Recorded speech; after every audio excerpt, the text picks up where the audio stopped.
సిద్దిపేట జిల్లా హుస్నాబాద్ లో మంత్రులు పొన్నం శ్రీహరి పర్యటించారు. పర్యటనలో భాగంగా వారు స్థానిక మినీ స్టేడియాన్ని సందర్శించారు. ఈ సందర్భంగా అక్కడి క్రీడాకారులతో కలిసిపోయి వారిలో స్ఫూర్తిని నింపేందుకు స్వయంగా కబడ్డీ ఆడారు. తెలంగాణ రాష్ట్రాన్ని క్రీడల్లో ప్రపంచ వ్యాప్తంగా ప్రముఖ స్థానంలో నిలబెట్టడమే తమ ప్రభుత్వ లక్ష్యమని స్పష్టం చేశారు. స్టేడియం అభివృద్ధికి సంబంధించి గౌరవ క్రీడల శాఖ మంత్రి శ్రీహరి గారు, అదేవిధంగా sports authority chairman Shivasena Reddy గారు ఇక్కడికి తీసుకురావడం జరిగింది. వారు తప్పకుండా హుస్నాబాద్ ప్రాంతంలో గ్రామీణ ప్రాంతము క్రీడల అభివృద్ధికి అన్ని రకాల సహకారం చేస్తామని చెప్పినారు.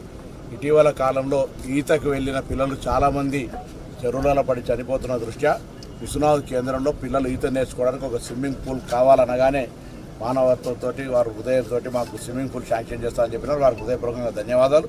అదేవిధంగా ఫుట్బాల్ గ్రౌండ్ కూడా శాంక్షన్ చేస్తామని చెప్పినారు. దానికి కూడా ధన్యవాదాలు.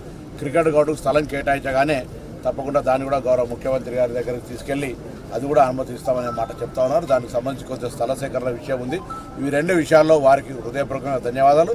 నేను ఈ సందర్భంగా హుస్నాబాద్ ప్రాంత క్రీడాకారులందరినీ, క్రీడా ప్రేమికుల్ని, అదేవిధంగా ఫిజికల్ ఎడ్యుకేషన్ టీచర్స్ను, పేరెంట్స్ని అందరూ కూడా కోరుతా ఉన్నా ఈ ప్రాంతం ఆటల్లో నెంబర్ 1 ఉండే విధంగా ప్రభుత్వం తెచ్చిన స్పోర్ట్స్ పాలసీని కావచ్చు, యంగ్ ఇండియా స్పోర్ట్స్ యూనివర్సిటీని వినియోగించుకొని రాబోయే కాలం లోపల ఇప్పటికే కబడ్డీకి సంబంధించి దేశంలోనే హుస్నాబాద్ పేరు తీసుకొచ్చినారు. అదేవిధంగా అన్ని క్రీడల్లో దేశంలోనే హుస్నాబాద్ ప్రాంత పేరు తేవాలని ఆకాంక్షిస్తా ఉన్నాం.